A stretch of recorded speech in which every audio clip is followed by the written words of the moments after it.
வணக்கம் and welcome to my channel. This is Afreen. இந்த weekend நான் உங்களுக்காக என்ன ரெசிபி வச்சுருக்கேன்னு தெரியுமா? பக்ரீத் வரப்போகுது இல்லையா, அதுக்காண்டின ஒரு ஸ்பெஷல் சிக்கன் ரெசிபி தான் நான் இன்றைக்கி உங்களோட ஷேர் பண்ண போகிறேன்.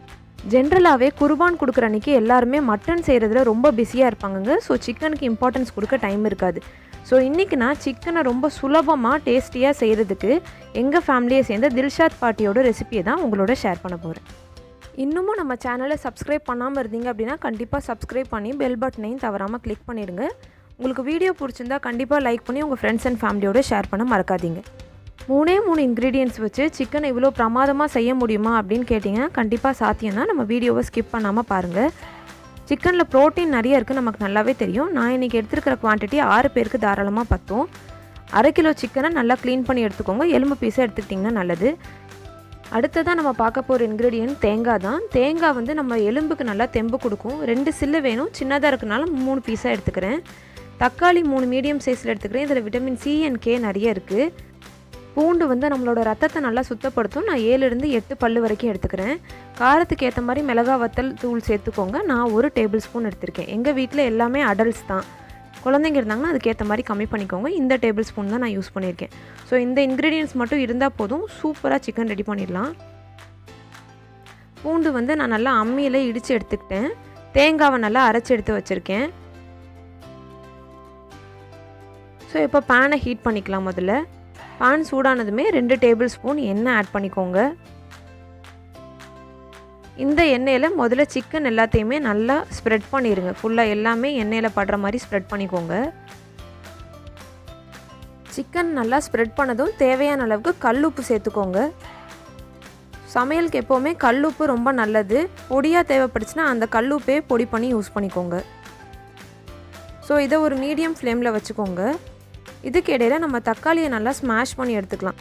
நம்ம ஜென்ரலாகவே தக்காளியை வந்து ஒன்று சின்னதாக சாப் பண்ணி ஆட் பண்ணுவோம், அப்படி இல்லைனா மிக்சியில் அரைச்சி ஆட் பண்ணுவோம் இல்லையா. ஆனால் தில்ஷாத் பாட்டி வந்து அப்படி யூஸ் பண்ணுறதை விட இந்த மாதிரி ஸ்மாஷ் பண்ணி ஆட் பண்ணோன்னா இன்னும் ரொம்ப நல்லாயிருக்கும்னு சொல்லி கொடுத்துருக்காங்க. இந்த ரெசிபி செய்கிறப்ப எங்கள் வீட்டில் இப்படி தான் நாங்கள் ஃபாலோ பண்ணுறோம். ஸோ எல்லா தக்காளியுமே கை வச்சு இந்த மாதிரி நல்லா ஸ்மாஷ் பண்ணி விட்டுக்கோங்க. ஸோ இப்போ இது எல்லாத்தையுமே நம்ம சிக்கனோட ஆட் பண்ணிக்கலாம். ஸோ தக்காளியோட ரசம் நல்லா சிக்கனில் இறங்கணும். ஸோ ஃபஸ்ட்டே இதை முதல்ல ஆட் பண்ணிடுங்க. இப்போ பூடு சேர்த்துக்கிறோம், வத்தல் தூள் சேர்த்துக்கிறோம், தேங்காய் நம்ம அரைச்சி வச்சதை ஆட் பண்ணிக்கிறோம். இப்போ நல்லா மிக்ஸ் பண்ணி விட்டுட்டு நல்லா ஒரு 1-2 டம்ளர் தண்ணி வரைக்கும் ஆட் பண்ணிக்கலாம். சிக்கன் நல்லா முங்குற அளவுக்கு தண்ணி சேர்த்துக்கோங்க. மட்டனை விட சிக்கன் எப்போவுமே ரொம்ப சீக்கிரமே வெந்துடும். ஸோ இது மேக்ஸிமம் 20 நிமிஷத்துக்குள்ளே வெந்துருங்க. ஸோ தண்ணி நிறைய இருக்கிறப்போ 10 நிமிஷம் ஃபுல் ஃப்ளேமில் வச்சு வேக விடுங்க. கீழே பிடிக்காது. தண்ணி வத்த நல்லா மீடியம் ஃப்ளேமில் வச்சுட்டு 10 மினிட்ஸ் நல்லா வேக விடுங்க. கம்ப்ளீட்டாக வெந்துடும். ஸோ மீடியம் ஃப்ளேமில் வச்சதுக்கப்புறம் அப்பப்போ கீழே விட்டு நல்லா மிக்ஸ் பண்ணிகிட்டே இருங்க. அப்போ தான் அடி பிடிக்காமல் இருக்கும். ஸோ என்னடா இவ்வளோதான் இன்க்ரீடியன்ட்ஸ் இருக்குதுன்னு பார்க்காதீங்க. இந்த சிக்கனை கண்டிப்பாக செஞ்சு டேஸ்ட் பண்ணி பாருங்கள். உங்களுக்கு கண்டிப்பாக பிடிக்கும். எல்லா வீக்கெண்டும் நீங்கள் இதை தான் விரும்புவீங்க. தண்ணி இப்போ ஒரு 1/4 மணி நேரம் கழித்து இந்த அளவுக்கு வத்திடுச்சு. இப்போ பார்த்தீங்கன்னா எண்ணெய் நல்லா செப்பரேட் ஆகி வர ஆரம்பிச்சிருச்சு. இந்த பதம் வந்ததுக்கப்புறமா நம்ம வந்து டர்ன் ஆஃப் பண்ணிடலாம். இதை நம்ம நான், ரோட்டி எது கூடனாலும் சைடிஷ்ஷாக எடுத்துக்கலாம். பிரியாணிக்கு சைடிஷ்ஷாக எடுத்துக்கலாம். ஒயிட் ரைஸ் கூட இந்த கிரேவியை மிக்ஸ் பண்ணி சாப்பிட்டோனாலும் இன்னும் ரொம்ப டேஸ்டியாக இருக்கும். கண்டிப்பாக ட்ரை பண்ணி பார்த்துட்டு உங்களோட கமெண்ட்ஸை ஷேர் பண்ணுங்கள். I will be waiting. என்னோட இன்ஸ்டாகிராம் பேஜையும் தவறாமல் ஃபாலோ பண்ணுங்கள். வேறு ஏதாவது கமெண்ட்ஸ் சஜஷன்ஸ் இருந்தாலும் கமெண்ட் பாக்ஸில் கண்டிப்பாக சொல்லுங்கள். இந்த ரெசிபியோட ப்ரிப்பரேஷன் அண்ட் குக்கிங் டைம் எல்லாமே சேர்த்தாலே ஒரு 1/2 அன் ஹவர்க்குள்ளே முடிஞ்சிடும். ஸோ கண்டிப்பாக ஈஸி தான் இல்லையா. தேங்க்ஸ் ஃபார் வாட்சிங் this video. Keep on supporting me. நம்ம சேனலோட வீடியோஸில் எந்த டவுட்ஸ் இருந்தாலும் கண்டிப்பாக டிஸ்கிரிப்ஷன் பாக்ஸை செக் பண்ணுங்கள்.